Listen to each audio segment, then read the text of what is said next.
Sa pagpapatuloy ng ating kwento, nakapunta na nga ang ating bida sa Mira City, kung saan ang city na ito ay ginawa para sa mga Connect players, subalit ngayon ay wala pa din ibang Connect players dahil naka-closed beta pa, maliban sa ating bida na si Raul Ashton, napakamaraming mga accommodation, mga malalaking stores, mga malalaking building, at iba pang pasilidad para matuloy yan. Napakaraming tao na ninirahan dito sa city, kaya ang presyo ng lupa ay bumaba. Sa totoo lang, ang tunay na pakay, kaya pumunta ang ating bida, ay ang real estate, para ma-take over ng ating bida ang mga murang lupa sa Mira, soon or later. Magagamit ko ang mga murang lupa na para magtayo ng mga mamahalin bahay para sa mga nobles at guild houses, para sa mga players, at ang mga apartment naman ay para sa mga normal player, hindi masyado mayaman. Sa future, ang mga lupa na ay tataas ng 100 beses ang halaga mula sa halagang ngayon, at kapag may mga mananakop na player at umatake sa city na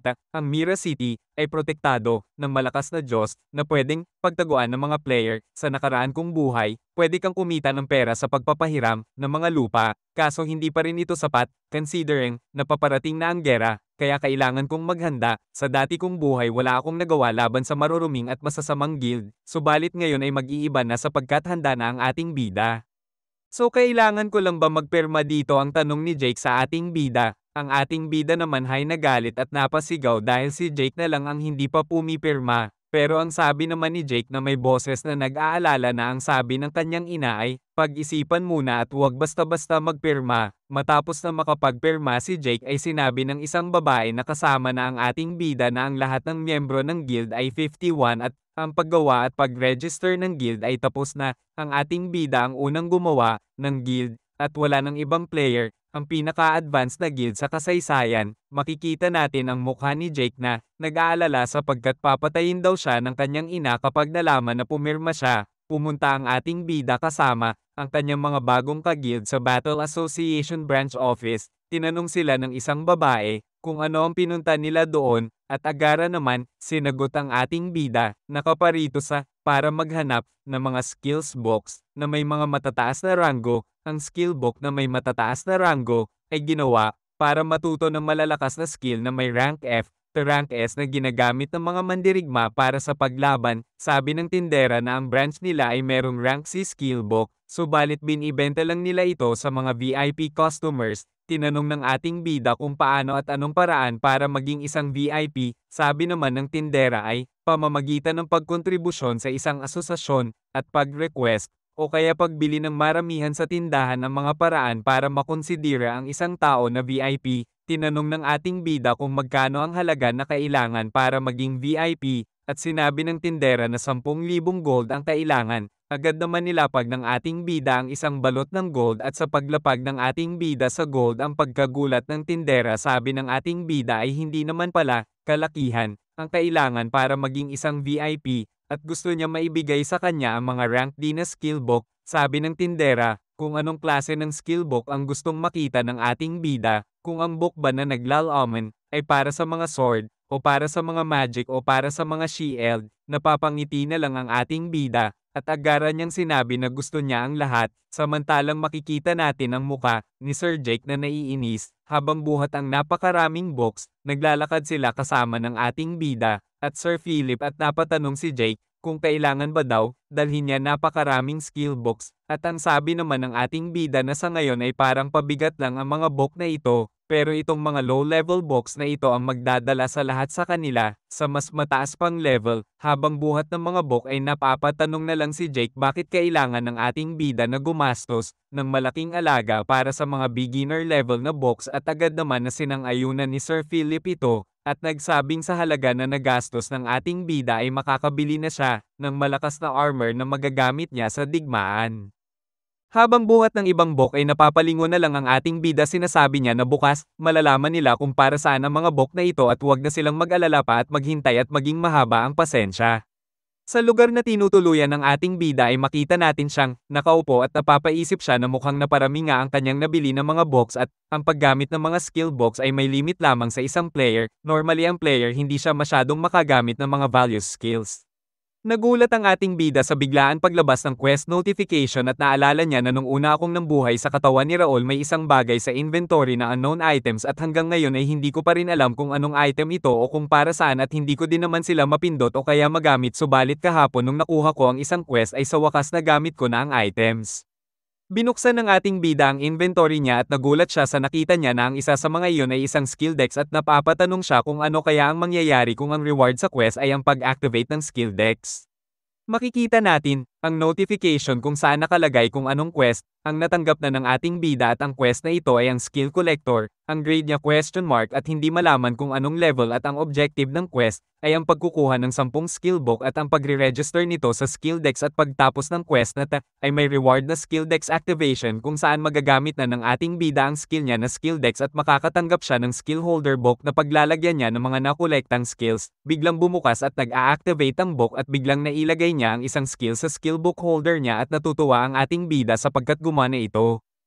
Sa dami ng mga box ay napapaisip ang ating bida na mukhang aabutin siya ng matagal bago niya lahat mailagay ang mga skills sa skill dex niya, at napapatanong ang ating bida kung may paraan ba mailagay niya ang lahat ng ito ng sabay-sabay. Bigla naman nagulat ang ating bida sa biglaang paggalaw ng mga box at nagliliparan ang mga ito, at isa-isang nagsisipasukan sa kanyang skill dex. Nagulat at namangha ang ating bida kasi naiintindihan lahat ng mga sinabi niya, at kusang nagsisayla lagayan ang lahat ng mga skill box at masaya siya dahil gumana ito.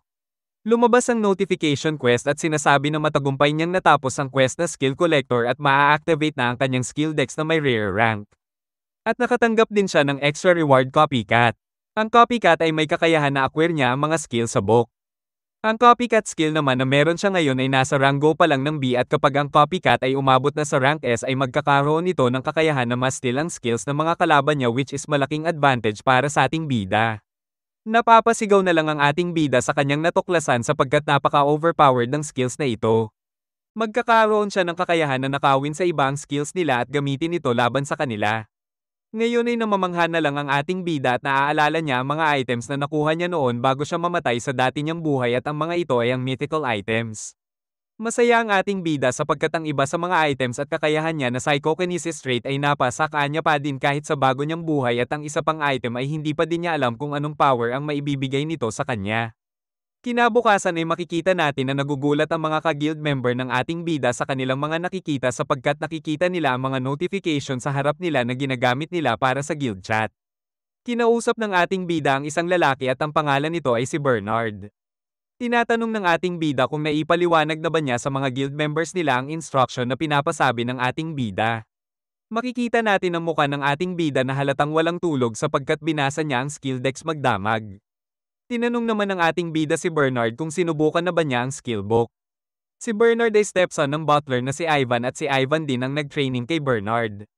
May rason din kung bakit si Bernard ang napili ng ating bida na isama dahil may kakayahan ito na makontrol ang wind kaya makikita natin ang tuwa sa muka ng ating bida.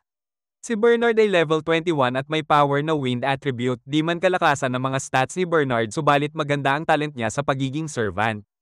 Ngayon na tapos na ang ating bida sa paghahanda ay sinasabihan na niya si Bernard na mag-ready na, dahil kapag ready na ang lahat ng guild members ay mag-uumpisa na sila mag-hunt ng mga monster.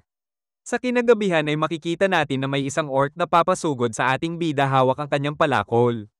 At sa sobrang lakas nito ay nawasak ang lupa subalit agad naman nakaiwas ang ating bida. Napapasmile na lang ang ating bida sapagkat mabagal ang orc habang naghahanda ng isang atake. Agara na sinuntok ng ating bida ang malaking orc at sa lakas ng suntok ng ating bida ay nawasak ang ulo nito. Napapajeti ang ating bida habang nakatingin sa malayo at sinasabihan niya na magsilabasan na sila. Nagsisidatingan na nga ang iba pang orc at sa dami ng mga ito ay napapalibutan na ang ating bida. Makikita natin ang paglabas ng pinuno ng mga orc at ito ay malakas at may nagbabagang aura at inuutusan niya ang mga iba pang orc na umatake sa ating bida. Sabay-sabay na umatake sa ating bida ang mga naglalakihang mga orc. Subalit walang takot na hinaharap ng ating bida ang mga ito at nakahanda sa anumang laban. Sa lugar ng Cursed Forest God's Domain hindi lang ito lugar na kung saan makakapagpalakas at makakakuha ng mga items, it stands for the entire city of Mira. Kapag napinsala ang player ay pwede siyang ma-heal dito sa city at pag namatay naman ng isang player ay mabubuhay ulit sila dito sa city kaya tinawag itong Best Shelter City. Samantalang sa forest naman ay ang blessings ay gumagana lamang sa mga monster, kapag pinatay ang mga monster ay ang bilang nito ay ganun pa din sapagkat mabubuhay lang ulit ang mga ito. Ang mga tao naman ay di na muli mabubuhay kapag namatay sa cursed forest at pag dinala naman ang mga items sa labas ng forest ay agara naman itong maglalaho. Subalit ang mga yon ay nangyayari lamang sa mga civilians subalit sa tulad ng mga players ay may kakayahan kami dala ng mga items kahit sa labas ng forest. Isa-isang pinabagsak ng ating bida ang mga orc na papasugod sa kanya. Kitang-kita sa mukha ng boss ng mga orc ang gulat sa lakas ng pinapakita ng ating bida. Unti-unti nang lumilipad ng mga sandata na gamit ng mga kalaban na orc na pinatay ng ating bida dahil ginagamit na niya ang powers niya. Nagulat at natakot ang boss ng kalaban sa kanyang nakikita habang papalapit sa kanya ang mga sandata na kinontrol ng ating bida. Nagkahiwa-hiwalay ang katawan ng boss sa lakas ng atake ng ating bida. Habang nakataas ang kamay at nakatutok sa kalaban ay makikita naman din natin na ginagaya ni Jake ang forma ng ating bida habang sinisigaw ang psychokinesis at napapapikit na lang si Philip sa kalokohan ni Jake. Habang ini-examine ng dalawa ang mga napabagsak na orc para makakuha ng items ay namamangha si Jake sa ganda ng skill ng ating bida. Tumatawa at nagpapasalamat ating bida sa mga ka-guild members nila sa mga naitulong ng mga ito sa kanya at sinasabi niya na lahat sila ay lalakas sa pag-aaral ng skill box. Nararamdaman din ni Philip na tama nga ang ating bida sapagkat lumalakas na din siya. Makikita natin si Philip na naghahanda para umatake at nagpakawala siya ng isang slash papunta sa isang orc na agara naman kinamete nito.